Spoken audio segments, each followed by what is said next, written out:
हमारी यात्रा प्रारंभ हुई। होटल से लगभग 10 किलोमीटर भरोच सड़क पर चल के बाएं बहारभूतेश्वर मंदिर मार्ग मिला। मंदिर के सेवायत भरतपुरी महाराज, मंदिर के बाद विस्तृत नर्मदा। यहाँ हर 18 साल में एक बार अर्धकुंभ होता है। सत्ययुग में इस स्थान पर विष्णु शर्मा नामक एक वेदविद सर्वशास्त्र विशारद ब्राह्मण थे। छात्रगण गुरुगृह रहकर गुरु सेवा एवं गुरु से शिक्षा प्राप्त करते थे। यहाँ की प्रथा था कि एक एक दिन एक एक छात्र सबके लिए खाना पकाते थे। बाकी छात्र तब पाठाभ्यास करते थे। फिर सब नर्मदा स्नान करने जाते थे। पंडित विष्णु शर्मा की जीवनचर्या एवं उनके वेद पढ़ाने की सक्षमता महादेव को भा गए। एक दिन महादेव एक विद्यार्थी के वेश में विष्णु शर्मा के पास आकर विद्या शिक्षा करने की आग्रह प्रकाश किया। उन्होंने अपने परिचय में अपना नाम बोटू बताया। गुरुजी बोटू को यहाँ के नियम के बारे में सूचित करते हैं तो बोटू इसमें राजी हो गए और विष्णु शर्मा बोटू को छात्र रूप में ग्रहण कर लेते। बोटू थोड़े ही वक्त में सर्व विद्या निपुण होने लगे।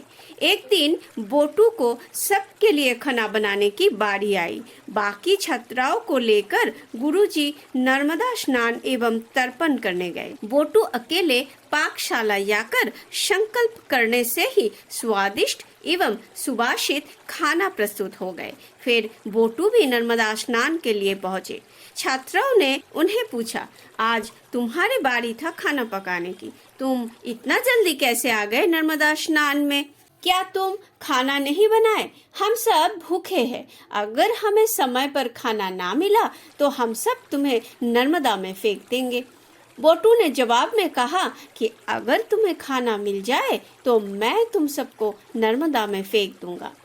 नर्मदा स्नान तर्पण संपन्न करके छात्राओं ने गुरु के संग आश्रम आए और बहुत ही तृप्त होकर भोजन ग्रहण किए। अगले दिन बोटू गुरुजी से कहते हैं कि मैं मेरे प्रतिज्ञा अनुसार सभी छात्राओं को अब नर्मदा में फेंकने जा रहा हूँ और वो सारे छात्राओं को बांधकर नर्मदा में फेंक देते हैं। तब विष्णु शर्मा कहते हैं कि तुमने सारे छात्राओं को नर्मदा में विसर्जित कर दिए, अब मैं उनकी पिता माताओं को क्या जवाब दूंगा? अगर मेरे शिष्यों की मृत्यु होता है तो मुझे भी प्राण त्यागने होंगे। तुम ब्रह्म हत्या की भागी हो जाओगे। ये सुनकर बोटू नर्मदा जाकर 5 जन को छोड़ बाकी छात्राओं को जीवित उठा लाते हैं। 5 जन इस कांड में प्राण त्याग चुके थे। बोटू उनके मृत शरीर लाकर आच्छादित कर देता है। पल भर में वहाँ एक शिवलिंग प्रकट होता है और 5 जन जीवित हो उठता है। ये शिवलिंग भारभूतेश्वर नाम से प्रसिद्ध है। ये सब कांड देखकर विष्णु शर्मा ध्यान में बोटू की असली परिचय जानते हैं और महादेव की स्तुति करने लगते हैं। महादेव विष्णु शर्मा से कहते हैं कि आप पंच पिता के एक पिता, अब से ये जगह भारभूत तीर्थ के नाम से जाना जाएगा। महाराज पूजा उपकरण लाए तो मैं और पत्नी गर्भगृह प्रवेश किया। महाराज जी हमें महादेव, माँ अम्बा एवं माता नर्मदा की विधि पूर्वक पूजन करवाए। पूजा के बाद हमने महाराज से कहा कि दक्षिण तट पर हमने 2 जगह भिक्षा लिए, पर 3 भिक्षा लेना परिक्रमा के नियम है, इसलिए हम पति पत्नी आज आपसे भिक्षा मांगते हैं। महाराज ये सुनकर कुछ देर आंख बंद करके खड़े रहे।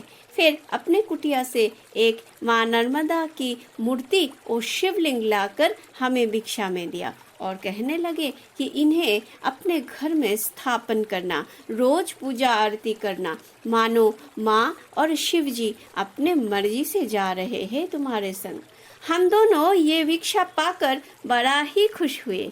महाराज जी से आशीर्वाद लेकर हर नर्मदे हर ध्वनि से भारभूत तीर्थ को मुखरित करते हुए हम आगे बढ़ गए। नारेश्वर रंग अवधूत स्वामी की मंदिर दर्शन करते हुए माधव दास जी मंदिर पहुंचे।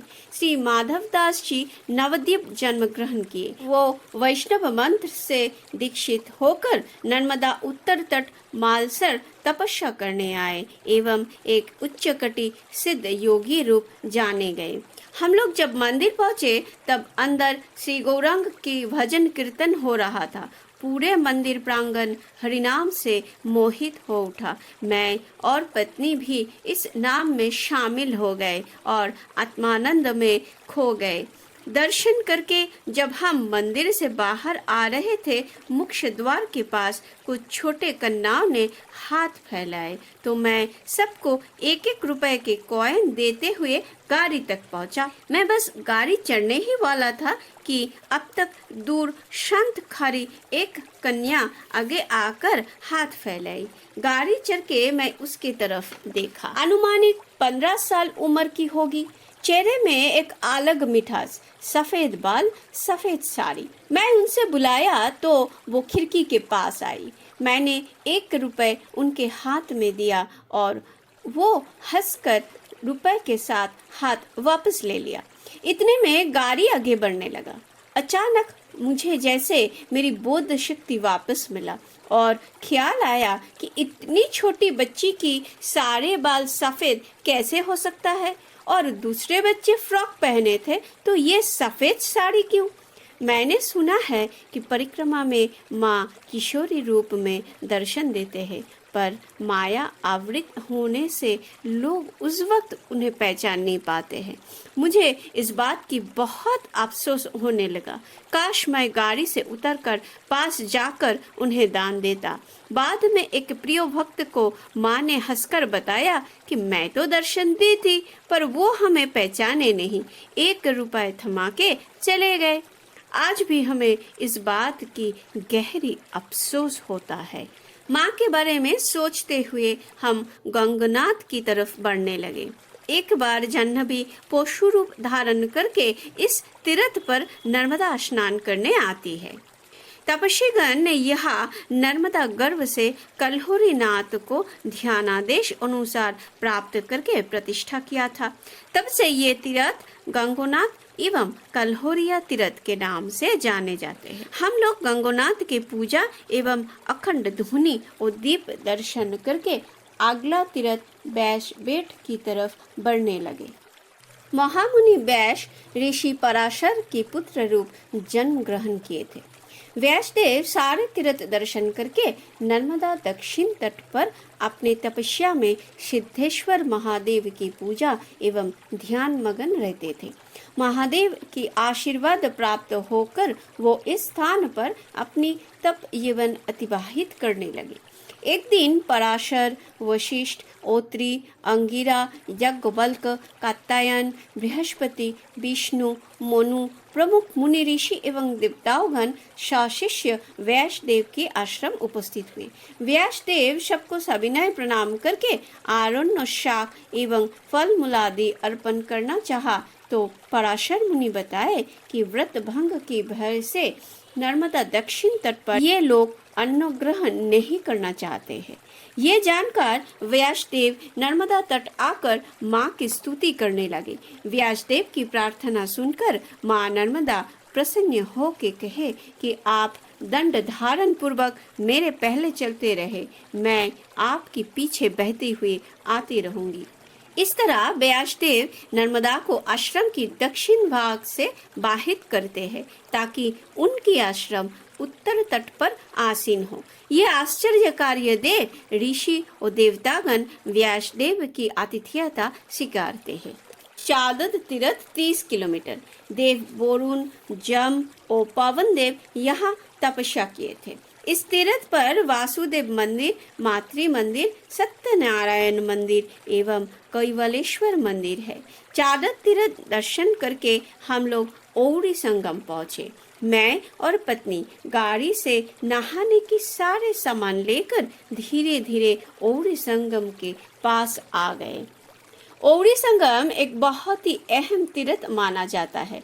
पितामह ब्रह्मा ने कहा था, रेवा सर्वत्र सुलभा, परंतु ओमकारेश्वर, भृगु क्षेत्र एवं ओवरी संगम यहाँ दुर्लभ। पानी बहुत ही साफ, नहाकर मन बहुत आनंदित हुआ। फिर माँ नर्मदा को एवं उस पार स्थित पिंगलेश्वर महादेव को प्रणाम करके हम लोग सोमेश्वर तीर्थ की तरफ चल पड़े। पुरा काल में राजा दक्ष के 50 जन कन्या जन्मे। दक्ष ने चंद्र को 17 कन्या दान किए।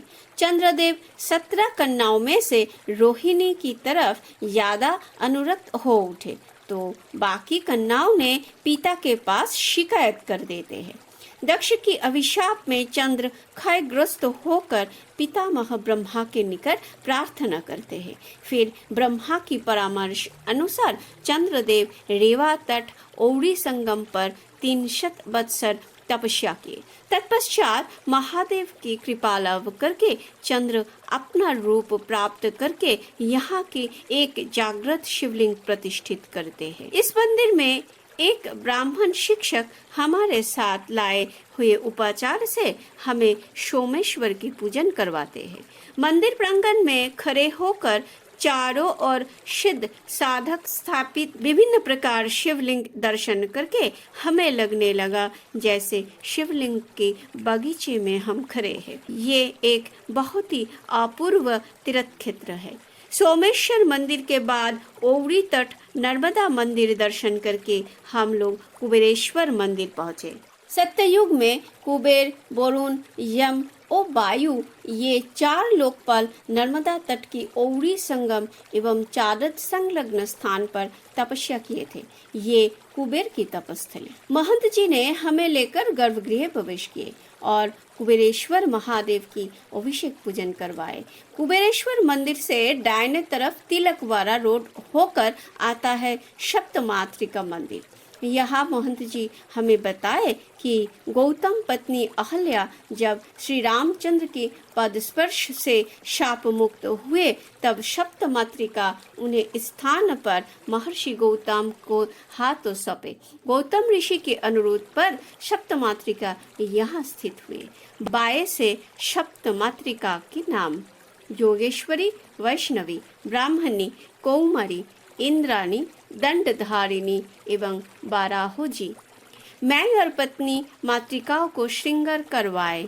फिर महंत जी ने विधिवत पूजन करवाए। मातृकाओं की पूजन के बाद हमने महर्षि गौतम प्रतिष्ठित गौतमेश्वर शिव की पूजन की। तत्पश्चात इस दिव्य भूमि का पुनः पुनः प्रणाम करके हम आगे बढ़ गए। तिलकेश्वर महादेव की दर्शन करके 22 किलोमीटर आगे हम अगस्तेश्वर महादेव मंदिर पहुँचे। मंदिर की बागीचा की फूल से हमने अगस्तेश्वर की पूजा की। बाहर कुटिया में एक जटायुधारी तपस्वी बैठे थे। उन्होंने हमें बताए इस शिवलिंग के बारे में। यह मंदिर विंध्य पर्वत पर स्थित है। पर्वतराज विंध्य की गुरु थे महर्षि अगस्त। विंध्य ने एक बार सूर्य देव से कहा कि तुम अब से हमें प्रदक्षिण करके चलना। सूर्य ने कहा कि उन्हें तो परमेश्वर की बताए मार्ग पर ही चलना है। इस बात पर विंध्य ने इतना रुष्ट हुए कि वो अपने आप को प्रसारित करने लगे ताकि सूर्य की मार्ग रुद्ध हो जाए। अब अगर सूर्य अपने मार्ग पर चल ना पाए तो पूरे संसार रुक जाएंगे। इसलिए देवताओं ने अगस्त मुनि के शरणापन्न हुए। इस समस्या की समाधान हेतु अगस्त मुनि विंध्य पर्वत के सामने उपस्थित हुए। तो विंध्य ने गुरु को देख झुककर साष्टांग प्रणाम किया। अगस्त मुनि विंध्य पर्वत से कहे, मैं अब दक्षिण दिशा में यात्रा कर रहा हूँ। जब तक मैं वापस ना आऊँ तुम इस प्रकार ही रहना। फिर अगस्त मुनि कभी वापस नहीं आए। वो भद्र का पहला तारीख था, इसलिए आज भी ये दिन यात्रा के लिए अशुभ माना जाता है। हमने तपस्वी जी को विशेष अनुभव के बारे में पूछा तो उन्होंने कहा कि आज भी साल में एक दिन सूर्यास्त से लेकर सूर्योदय तक किसी योग पर मंदिर में घंटा डमरू अपने आप बजता है और मंदिर में आरती होता है, यद्यपि कोई मनुष्य दिखाई नहीं देता है। बहुत ही आश्चर्यजनक बात है ये, ऐसा घटना आज भी घटती है। इस पावन शिव क्षेत्रों को पीछे छोड़ हर नर्मदे हर धनी के संग हम दत्तात्रेय एवं गोरुरेश्वर मंदिर दर्शन करते हुए गुजरात मध्य प्रदेश सीमांत पर आ पहुँचे। सीमांत पार होते ही झाबुआ जंगल, यहाँ लुटेरों की प्रकोप है। शाम के वक्त इस रास्ते चलना उचित नहीं। रात की विश्राम के लिए हम होटल पर रुक गए। अगले दिन सुबह खलघाट तीर्थ अमरनाथ शिव पूजन करके हम आगे महेश्वर तीर्थ पहुँचे। यहाँ रानी अहल्याबाई घाट बहुत ही सुंदर। मैं और पत्नी घाट से जल रूपी माँ नर्मदा को प्रणाम किए। आज की यात्रा काफी लंबा रहा। हम सब बहुत थक चुके थे। शालीमार गेस्ट हाउस पर रात ठहरने की बंदोबस्त हुआ। मेरे पत्नी की स्वास्थ्य थोड़ा खराब रहने के कारण अगले सुबह मैं अकेला ही घाट नहाने चला गया। नहाने के बाद घाट में बैठे जप किया। यहाँ मंदिर में मां नर्मदा एवं शिवलिंग विराजमान। हमने परिक्रमा में सात लय मां नर्मदा की तस्वीर यहाँ बैठा के आनंद चित पूजा आरती संपन्न किए। सुबह सुबह ये भजन पूजन बहुत ही अच्छा लग रहा था। अहल्याबाई घाट से द्वारकाधीश मंदिर में राधा कृष्ण एवं राजगोपाल की दर्शन करके हम उज्जैन की तरफ बढ़ गए। महेश्वर से इंदौर 91 किलोमीटर और इंदौर से उज्जैन 65 किलोमीटर। उज्जैन शिव क्षेत्र रूप भारतवर्ष में विख्यात माने जाते हैं। पुराकाल में इसे अवंतीपुर कहा जाता था। उज्जैन पहुंचकर महामाया मंदिर के पास हमें रात ठहरने की लॉज मिला। सारे सामान रूम में रखकर थोड़ा फ्रेश होकर हम बाहर आए। पहले मिला सत्यनारायण मंदिर, फिर महामाया मंदिर। यहाँ आरती दर्शन करके मन प्रसन्न हो उठा। अगले दिन सुबह पूजा सामग्री के साथ हम पहुँचे महाकाल मंदिर। काफी लंबा लाइन। अंततः हमारी बारी आई तो हम महाकाल की दर्शन और पूजा कर पाए। पूजा के बाद मैं शिव सहस्त्र नाम स्तव पाठ किया। अवंतीवासी एक ब्राह्मण थे जिनके 4 शिव उपासक पुत्र थे। देव ब्रह्मा से वर प्राप्त होकर दुष्ट दैत्यराज दूषण अवंती आकर भक्त ब्राह्मणों को यातना देने लगे। ब्राह्मण ने विचलित ना हुआ तो दूषण अवंती नगर में सारे पूजा पाठ वैदिक अनुष्ठान निषिद्ध कर दिए। इस बात पर जब भक्तगण ब्राह्मण के पास आए तब ब्राह्मण महादेव के ध्यान मगन हो गए। दैत्यराज दूषण इस मौके पे ध्यान मगन ब्राह्मण को बंदी बनाने की प्रयास करते हैं तो एक भयानक शब्द से धरती फटकर वहाँ एक छिद्र बन गया। वहाँ से महाकाल रूप महादेव प्रकट हुए। शिव दैत्यों को कहा कि ब्राह्मण के निकट ना जाए, पर दैत्य दूषण नहीं माना। तब शिव ने उन्हें भस्म कर दिया। शिव को इस उग्र रूप देखकर ब्रह्मा विष्णु इंद्र आदि देवताओं ने उनकी स्तुति करने लगे। तब से महादेव उज्जैन में महाकाल रूप में स्थित है। हम लोग बाकी मंदिर दर्शन करके संदीपन मुनि आश्रम पहुंचे, जहाँ श्री कृष्ण बलराम सुदामा शिक्षा ग्रहण किए थे। श्री कृष्ण बलराम बाल्यावस्था में जब यहाँ रहते थे तब रोज सुबह गमती कुंड में नहाकर कुंडेश्वर शिव की पूजा किया करते थे। गमती कुंड के पास एक और स्वयंभू लिंग है। एक दिन संदीपन मुनि यहाँ एक बेलपत्ता रखकर ध्यान मगन हो गए थे तो यहाँ एक शिवलिंग प्रकट हुआ। श्री कृष्ण स्वयं इस शिवलिंग को गीता श्लोक सुनाया करते थे, जबकि गीता की सृष्टि भी नहीं हुआ था। हम लोग मंदिर दर्शन एवं सारे शिवलिंग भक्तिपूर्ण पूजा किए। तत्पश्चात नेमावर होशंगाबाद होकर हम लोग वीरा घाट पहुंचे। नर्मदा तट तीर्थ स्थानों में वीरा घाट प्रमुख स्थान माना जाता है। मातंग ऋषि की तपस्या में श्रेष्ठ बामन गंगा, नर्मदा एवं सरस्वती यहाँ एक साथ मिलने के कारण इस जगह को वीरा घाट कहा जाता है। हाईवे से 5 किलोमीटर दाहिने मिला त्रिपुर सुंदरी धाम।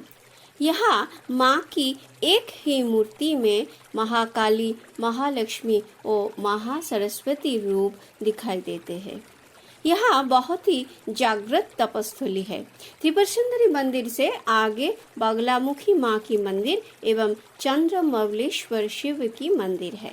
रिवर साइड होटल के पास 5 जन सिद्ध तपस्वी की तपस्थली पंचमठा है, जहाँ भृगु मुनि भी तपस्या किए।